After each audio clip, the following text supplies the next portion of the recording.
इस हफ्ते निफ्टी ने एक शार्प प्रॉफिट बुकिंग दिखाई और पिछले 5 सेशंस में निफ्टी ऑलरेडी 1300 पॉइंट की फॉल दिखा चुका है।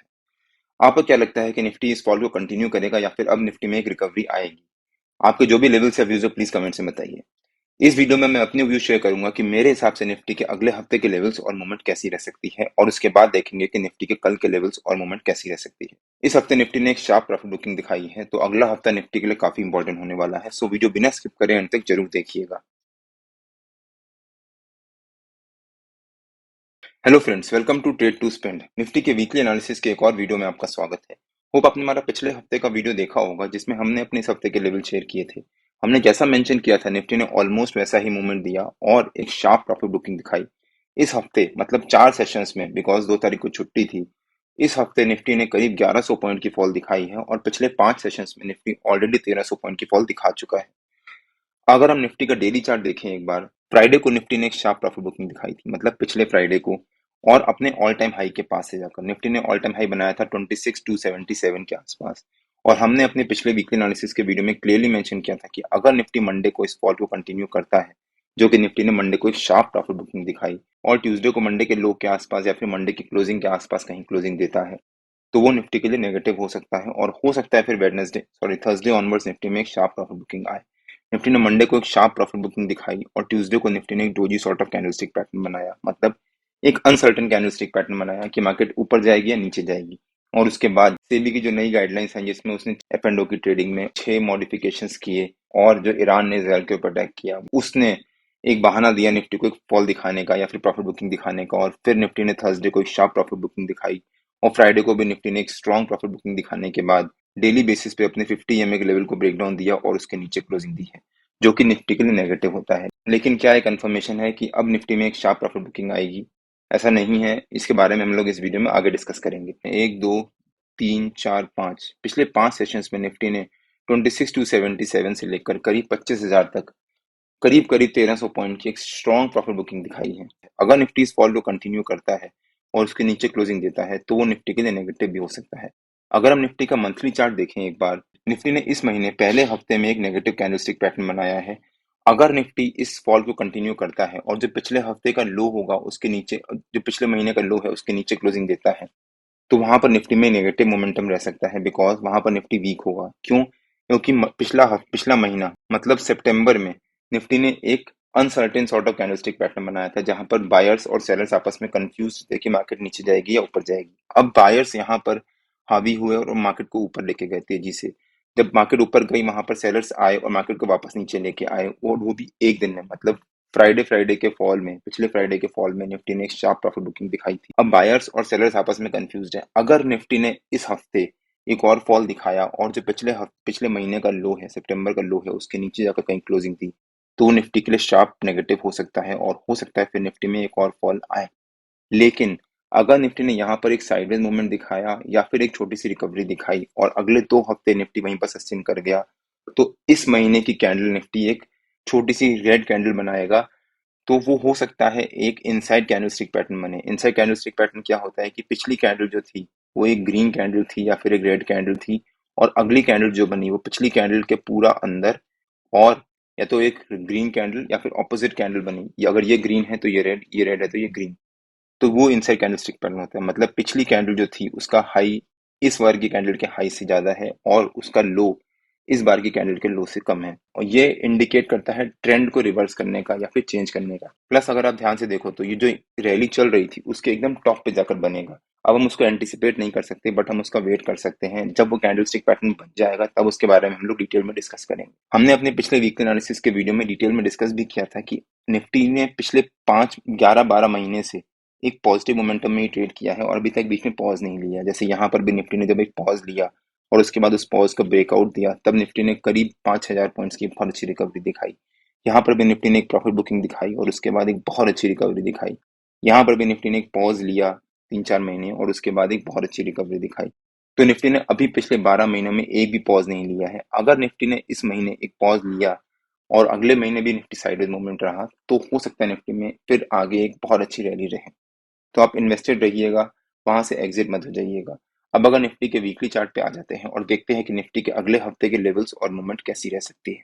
इस हफ्ते निफ्टी ने एक शार्प प्रॉफिट बुकिंग दिखाई है और एक नेगेटिव मोमेंटम में ट्रेड करते हुए अपने डेली बेसिस पे 50 EMA लेवल को भी ब्रेक किया और उसके नीचे सस्टेन किया है। अगर निफ्टी अगले हफ्ते इस फॉल को कंटिन्यू करता है, यानी मंडे को अगर निफ्टी एक नेगेटिव मोमेंटम में ट्रेड करता है, तो निफ्टी का जो पिछले फ्राइडे का लो था उसको ब्रेक करके उसके नीचे सस्टेन करता है, तो वो निफ्टी के लिए नेगेटिव हो सकता है। और अगर ट्यूसडे को निफ्टी मंडे के लो के आसपास या फिर मंडे की क्लोजिंग के आसपास ट्रेड करता है, तो हो सकता है इस हफ्ते की तरह ही निफ्टी में वेडनेसडे, थर्सडे, फ्राइडे फिर एक फॉल आए। तो निफ्टी का इस हफ्ते का हमारा रेजिस्टेंस रह सकता है, जो निफ्टी ने ये रेंज बनाई थी, इस रेंज का जो ऊपर का लेवल था 25,444 के आसपास, और जो निफ्टी का सपोर्ट रह सकता है, जो निफ्टी का हमारा इसी रेंज का लो था, मतलब 25,477 के आसपास।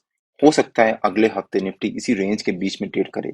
अगर निफ्टी ने मंडे को एक नेगेटिव मोमेंटम में ट्रेड किया और ट्यूसडे को मंडे के लो के आसपास क्लोजिंग दी या फिर मंडे के लो के नीचे क्लोजिंग दी, तो वो निफ्टी के लिए नेगेटिव हो जाएगा और हो सकता है फिर निफ्टी में एक शार्प फॉल आए। और हमने अपने पिछले वीकली एनालिसिस के वीडियो में इसके बारे में डिस्कस भी किया था। अगर आपने हमारा पिछला वीकली एनालिसिस का वो वीडियो नहीं देखा है, तो उसका लिंक मैंने डिस्क्रिप्शन में डाल दिया है और आपको ऊपर यहाँ पर आई बटन में मिल जाएगा। एक बार आप वो वीडियो जाकर जरूर देखिएगा। हमने अपने फ्राइडे के डेली एनालिसिस के वीडियो में कवर भी किया था कि हो सकता है निफ्टी में फ्राइडे को सेकंड हाफ में प्रॉफिट बुकिंग आए, बिकॉज 2 दिन छुट्टी है, यानी वीकेंड है, सैटरडे संडे को मार्केट बंद रहेगी। अगर इसराइल ने अपना रिटेलिएट किया या फिर अब ईरान ने जो अटैक किया था उसको रिस्पॉन्स किया और स्ट्रांगली रिस्पॉन्ड किया, तो हो सकता है मार्केट में उसका नेगेटिव इम्पैक्ट पड़े। और जो भी ग्लोबली डेवलपमेंट हो रही है, यानी अगर यूएस ने इसराइल को सपोर्ट करना शुरू किया और रशिया भी इस वॉर में कूद गया, चाइना भी कूद गया, तो मार्केट को वो नेगेटिव इम्पैक्ट पड़ सकता है और हो सकता है फिर मार्केट एक नेगेटिव मोमेंटम में ट्रेड करे। इसीलिए फ्राइडे सेकंड हाफ में निफ्टी में एक प्रॉफिट बुकिंग आई थी। अब फ्राइडे सैटरडे तो कुछ नहीं हुआ, लेकिन अगर आज संडे को भी कुछ नहीं हुआ, तो हो सकता है निफ्टी में कल एक प्रॉफिट ये रिकवरी रहे या फिर निफ्टी हमारे रेजिस्टेंस के पास तक आकर ट्रेड करे और उसी के पास पास कहीं क्लोजिंग दे। अगर निफ्टी ने कल एक स्ट्रॉन्ग रिकवरी दिखाई, तो हो सकता है ट्यूसडे को निफ्टी उस रिकवरी को कंटिन्यू करे। और अगर निफ्टी ने मंडे को एक रिकवरी दिखाई और ट्यूसडे को मंडे के हाई के आसपास क्लोजिंग दी, तो हो सकता है फिर वेडनेसडे ऑनवर्ड्स निफ्टी में एक पॉजिटिव मोमेंटम रहे। लेकिन हो सकता है निफ्टी अब इस हफ्ते एक साइडवेज मोड में ट्रेड करे और इसी रेंज के बीच में जाकर कहीं क्लोजिंग दे। और हमने अपने पिछले कई वीडियोस में कवर भी किया है कि जब भी कोई बड़ा इवेंट होता है, जैसे अभी ये वॉर हो गया या फिर सेबी ने जो गाइडलाइंस चेंज करी है, वो सिर्फ एक इवेंट बेस्ड एक्टिविटी है। मार्केट सिर्फ एक ट्रिगर ढूंढता है एक फॉल दिखाने का। जब वो इवेंट हो जाता है, उसके 1-2 दिन तक मार्केट उसको सस्टेन करता है या फिर उसको रिकवर करने की कोशिश करता है और उसके बाद तीसरे चौथे दिन के ऑनवर्ड्स मार्केट में अब वापस एक अपनी नॉर्मल रैली स्टार्ट हो जाती है। जैसे अभी भी जब ईरान ने अटैक किया तो मार्केट में उसका इम्पैक्ट पड़ा और मार्केट ने एक फॉल दिखाया। उसके पहले भी जब रशिया ने यूक्रेन पर अटैक किया था तो मार्केट पे उसका 2-3 दिन का इम्पैक्ट पड़ा था, वापस फिर मार्केट ने रिकवरी दिखाना शुरू कर दिया था। जब हिंडनबर्ग की न्यूज भी आई थी तब भी मार्केट में 2-3 दिन का इम्पैक्ट रहा और वापस मार्केट ने रिकवरी दिखाई। यहाँ पर भी जब बीजेपी गवर्नमेंट का इम्पैक्ट रहा या फिर जब इलेक्शन के रिजल्ट आए थे, तो वो भी एक इवेंट बेस्ड फॉल था। मार्केट ने एक शार्प फॉल दिखाया, फिर एक स्ट्रॉन्ग रिकवरी और फिर साइडवेज मूवमेंट में दिखाने के बाद वापस रिकवरी या फिर अपनी नॉर्मल साइकिल में स्टार्ट हो गया। तो हो सकता है अब अगले हफ्ते से निफ्टी वापस एक साइडवेज मोड में ट्रेड करे या फिर रिकवरी दिखाना शुरू करे। आपके इस बारे में क्या विचार है, प्लीज कमेंट से बताइए। तो अब अगर निफ्टी के 15 मिनट के चार्ट पे आ जाते हैं और देखते हैं कि निफ्टी के कल के लेवल्स और मूवमेंट कैसी रह सकती है। निफ्टी और बैंक निफ्टी के नो ट्रेडिंग जोन्स में डेली बेसिस पे अपने यूट्यूब चैनल में शेयर करता हूँ, लेकिन पिछले 2 दिन से मैं निफ्टी और बैंक निफ्टी के नो ट्रेडिंग जोन शेयर नहीं कर रहा, बिकॉज जो भी सेबी ने एफ&ओ की ट्रेडिंग के गाइडलाइंस में मॉडिफिकेशंस किए हैं या फिर जो ईरान ने इसराइल के ऊपर अटैक किया था, मेरे को उसका आउटकम देखना था कि मार्केट कहाँ पर ओपनिंग देगी। लेकिन अगर आज ओवरनाइट कुछ भी मॉडिफिकेशंस नहीं रहे या फिर इसराइल ने कुछ रिस्पॉन्स नहीं किया, तो कल से हम लोग फिर वापस अपनी उस जर्नी में स्टार्ट करेंगे कि मैं अपने no trading zones daily basis पे अपने यूट्यूब चैनल में अपलोड कर दूंगा। सो अगर आपने मेरा यूट्यूब चैनल सब्सक्राइब नहीं किया है तो प्लीज सब्सक्राइब कर लीजिएगा और बेल आइकन जरूर हिट कर लीजिएगा, सो दैट जब भी मैं अपना अगला वीडियो पोस्ट करूँ आपको नोटिफिकेशन आ जाए। आई होप आपने हमारा फ्राइडे का वीडियो देखा होगा जिसमें हमने अपने फ्राइडे के लेवल शेयर किए थे। हमने जैसा मेंशन किया था निफ्टी ने ऑलमोस्ट वैसा ही मूवमेंट दिया। हमने क्लियरली मेंशन किया था कि अगर निफ्टी फ्राइडे को एक गैप डाउन ओपनिंग देता है, जो निफ्टी ने फॉल दिखाया है इसको कंटिन्यू करते हुए, तो वहां पर जब करके कॉल बाय या फिर पुट सेल मत कर दीजिएगा, वेट करिएगा। निफ्टी ने पहली 15 मिनट की कैंडल के अराउंड एक रेंज बनाना शुरू किया। फाइनली निफ्टी ने फ्राइडे को उस रेंज का ब्रेकआउट दिया, फिर बट अगेन एक रेंज बनाना शुरू कर दिया, फिर अगेन ब्रेकआउट दिया और फिर अपने 50 EMA के लेवल से जाकर निफ्टी ने एक शार्प फॉल दिखाया। पहली 15 मिनट की कैंडल के लो को ब्रेक डाउन दिया और उसके नीचे सस्टेन किया और फिर वहां से निफ्टी ने क्लोजिंग बेसिस पे साइडवेज मूवमेंट ट्रेड करते हुए वहीं पर कहीं जाकर क्लोजिंग दी है, जैसा निफ्टी ने थर्सडे को किया था।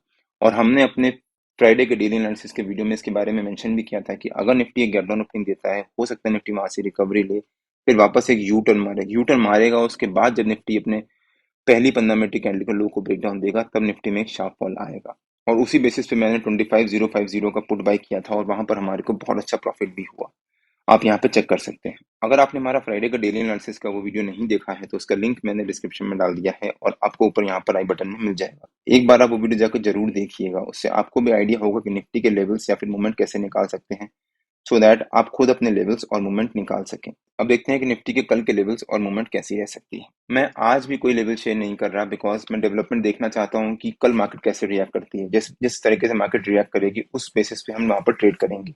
लेकिन अगर निफ्टी ने कल इस फॉल को कंटिन्यू करते हुए, बिकॉज निफ्टी ने सेकंड हाफ में यहाँ पर एक स्ट्रॉन्ग प्रॉफिट बुकिंग दिखाई थी, अगर निफ्टी इस फॉल को कंटिन्यू करते हुए एक गैप डाउन ओपनिंग देता है तब यहाँ पर अगेन जंप करके पुट बाय या फिर कॉल सेल मत कर दीजिएगा। और अगर कोई भी ओवरनाइट नेगेटिव डेवलपमेंट नहीं रही और फिर भी निफ्टी ने अगर गैप डाउन ओपनिंग दी तो गलती से भी पुट बाय या फिर कॉल सेल मत कर दीजिएगा, वेट करिएगा, हो सकता है उसके बाद निफ्टी में एक स्ट्रॉन्ग रिकवरी आए। इस फॉल को कंटिन्यू करते हुए अगर निफ्टी कल एक गैप डाउन ओपनिंग देगा तो वो सिर्फ एक ट्रैप होगा। अगर आज रात में कोई भी नेगेटिव डेवलपमेंट नहीं हुआ ग्लोबली, वो सिर्फ एक ट्रैप होगा। वहां पर अगर आपने पुट बाय किया तो आप वहां पर फंस जाओगे, या फिर अगर आपने कॉल सेल किया तो आप फंस जाओगे और हो सकता है उसके बाद निफ्टी में एक अच्छी रिकवरी रहे।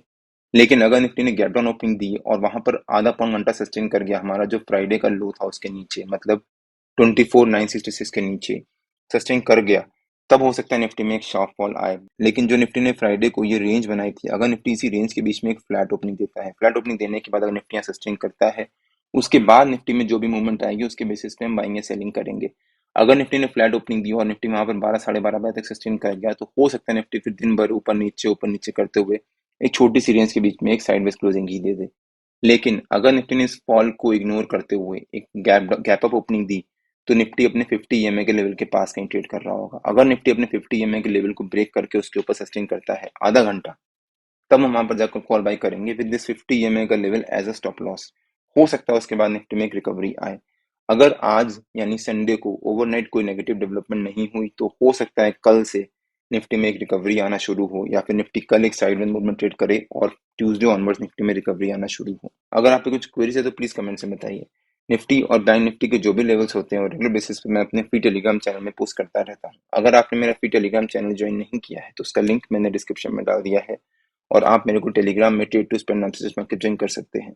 अगर आपको वीडियो अच्छा लगा हो तो please like share and subscribe और बेल आइकन जरूर हिट कर लीजिएगा, सो दैट जब भी मैं अपना अगला वीडियो पोस्ट करूं आपको नोटिफिकेशन आ जाए। कल मार्केट में मिलते हैं। टिल देन जय श्री राम एंड जय हिंद।